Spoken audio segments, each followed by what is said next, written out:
The 1.76 lakh crore figure, which is on the 2G spectrum issue. 16 November 2010 Vinod Rai, famous bureaucrat और x controller and auditor general of India, देश के सबसे बड़े घोटाले यानी 2G स्कैम को उजागर करते हैं। यह इतना बड़ा घोटाला था कि टाइम मैगजीन के article top 10 abuses of power में इसे दुनिया का दूसरा सबसे बड़ा घोटाला माना गया।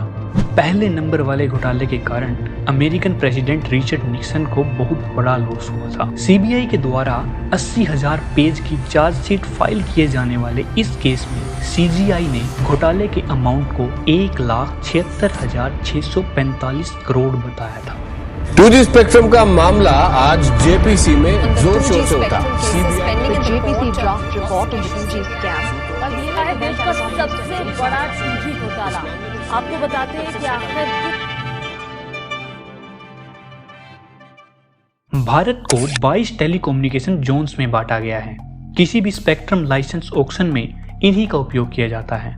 2008 में हुए 2G स्पेक्ट्रम ऑक्शन में भी इन्हीं जोन्स का इस्तेमाल हुआ था। उस समय भारत के टेलीकॉम मिनिस्टर थे नंदीमुथु राजा। इन्हीं के ऊपर स्पेक्ट्रम लाइसेंस को करप्ट तरीकों से बेचने के आरोप लगे थे। इनके ऊपर आरोप था कि इन्होंने ऑक्शन के लिए अप्लाई करने की कट ऑफ डेट को और नजदीक कर दिया, यानी दिए गए समय को और कम कर दिया। इससे हुआ ये कि 25 सितंबर 2007 के बाद अप्लाई करने वाली बहुत सारी फर्म्स अब इनएलिजिबल हो गई इस ऑक्शन से, और 10 जनवरी 2008 को सभी एलिजिबल फर्म्स को संचार भवन न्यू दिल्ली बुलाया गया, शाम 3:30 से 4:30 बजे तक।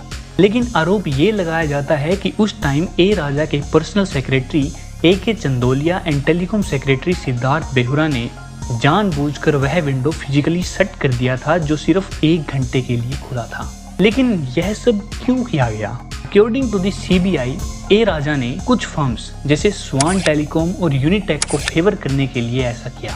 इससे खराब स्थिति ये कि लाइसेंस को 2008 में भी 2001 के मार्केट रेट्स पर दिया गया। रिपोर्ट्स के अनुसार कुछ कंपनीज ने लाइसेंस को सस्ते में लेकर विदेशी कंपनीज को महंगे दामों पर बेचा। जो पैसा भारत सरकार के खजाने में जाना था अब इन कंपनीज का प्रॉफिट बनके रह गया। फॉर एग्जाम्पल यूनिटेक, जो बिल्कुल नया था इस फील्ड में, 1661 करोड़ में लाइसेंस खरीदता है और बाद में अपना 60% हिस्सा टेलीनॉर एशिया को बेच देता है 6200 करोड़ रुपए में।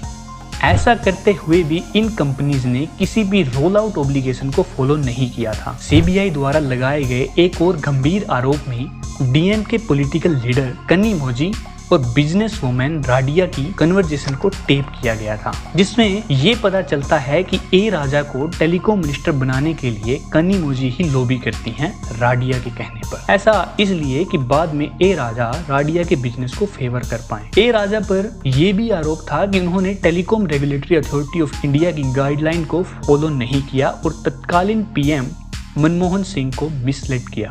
लेकिन अंत में जो ज्वाइंट पार्लियामेंट्री कमेटी इस मैटर को देख रही थी, वो किसी भी प्रकार के स्कैम के होने को मना कर देती है। When deciding the price, they look into various aspects. Its multiplier effect, how it वहीं दूसरी ओर दिल्ली हाई कोर्ट इस केस को बेसलेस बताती है और अक्यूज को क्लीन चिट मिल जाती है। रिसेंट कंट्रोवर्सी ये है कि 5G स्पेक्ट्रम ऑक्शन का प्रोविजनल अमाउंट 1,50,173 करोड़ रुपए है, जो कि 2008 में हुए 2G स्कैम के बताए हुए अमाउंट से भी कम है। ट्विटर पर ट्रेंड कर रहे #5G स्कैम बीजेपी पर यह आरोप लगाया जा रहा है कि 18 साल के बाद भी यह अमाउंट इतना कम कैसे, जबकि 5G 2G से बहुत ज्यादा एडवांस है। क्या आपको लगता है कि कोई स्कैम हुआ था? क्या कुछ छुपाया जा रहा है या फिर ये बस एक सरकार गिराने की साजिश थी? नीचे कमेंट बॉक्स में हमें आपके व्यूज का इंतजार है।